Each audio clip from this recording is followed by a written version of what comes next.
Riaprire con un occhio fisso all'andamento dell'algoritmo del contagio. Il 4 maggio non è un libera tutti perché il Covid-19 non è stato debellato, ma un cauto e graduale ritorno alla vita quotidiana. L'allerta resta, il governo regionale del Veneto è pronto a riproporre il lockdown non appena la situazione sanitaria lo richiedesse. Noi stiamo lavorando per cercare di fissare in maniera proprio plastica due dati: ricoverati e terapie intensive, al di là di tutti i grandi discorsi che fanno i professori. C'è un numero oltre il quale noi non ci possiamo permettere di essere liberi? Sì, c'è, stiamo cercando di identificarlo nelle curve e dire: guardate ragazzi, con molta trasparenza, noi non abbiamo dossier segreti. Raggiunto questo numero di terapie intensive e questo numero di ricoverati, si torna a chiudere. Cioè non ci sono alternative. Non vorrei che qualcuno si fosse fatto l'idea che tutto è finito. Noi dobbiamo convivere con il virus. Secondo me è assolutamente possibile affrontare tutta l'apertura, questo è poco ma sicuro. Io non posso, come si può dire, comprendere che si possa pensare che il parrucchiere e la parrucchiera siano un problema e le case da gioco non lo siano. Non posso pensare che entrare in un pullman in 15 su 35 metri quadrati non sia un problema e siano un problema due persone che contemporaneamente entrano in un negozio di 40 metri quadrati. E così molto altro ancora. Quindi per non innescare una guerra tra poveri, continuiamo a dire: investiamo sulla messa in sicurezza dei cittadini. La mascherina è imprescindibile.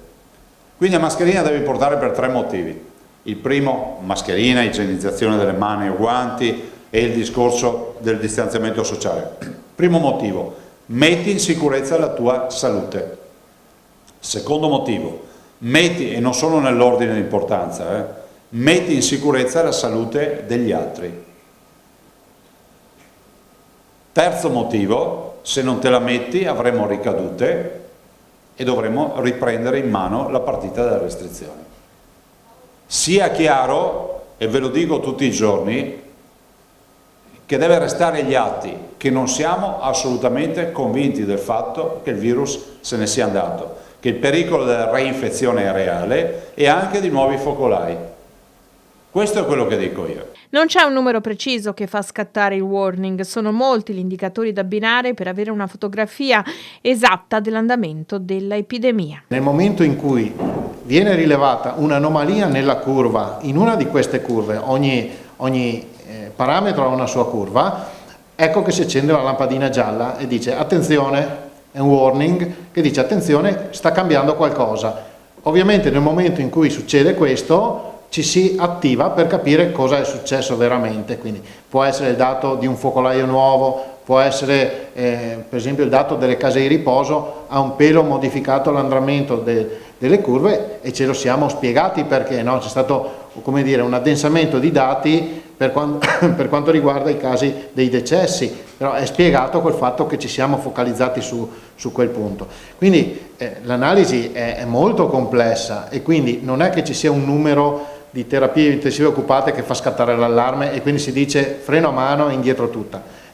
Sono i vari trend messi assieme che vengono analizzati e ci danno questo dato. Dal 18 maggio il governo nazionale sta pensando ad un piano di riaperture a zone. Zai ha incontrato in videoconferenza prima il ministro agli affari regionali Francesco Boccia e poi il ministro alla salute Roberto Speranza. Un piano di rafforzamento